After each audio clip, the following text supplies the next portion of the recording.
বিকেলবেলা পরিবেশটা অনেক সুন্দর, জায়গাটা অনেক সুন্দর, অনেকগুলা ভিডিও করলাম, অনেক কথা বললাম। তো ফাইনালি একটা কথা বলি, সেটা হইলো আমি সফলতা পাই বা না পাই তাতে আমার কোনো দুঃখ নাই, তাতে আমার কোনো আফসোস নাই। তবে একটা কথা হইলো যে এই জীবনে অনেক কিছু হারাইছি আর অনেক কিছু পাইছি, পাওয়া না পাওয়ার মধ্যেই থাকি। বেশি কিছু পাইলে হয়তো বা মানুষের মতো হিংসুটে হয়ে যাইতে পারি। তো দরকার নাই, আল্লাহ পাক যেরকমই রাখুক।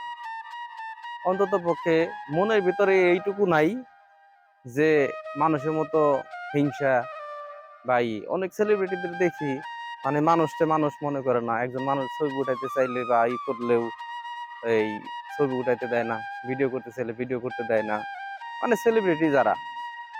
তো আমি তো আসলে ওইরকম কোনো সেলিব্রিটি না, আর আমি ওইরকম কোনো মানুষও না।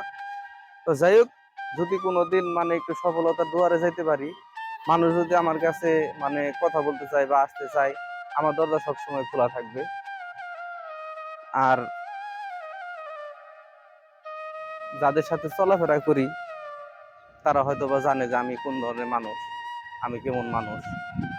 সবার কাছে হয়তো বা ভালো হইতে পারবো না, সবার হয়তো বা ভালো লাগবে না, কিন্তু আমি নিজে থেকে মানে যতটুকু ভালো থাকার চেষ্টা করি, যতটুকু ভালো থাকি বা যতটুকুই।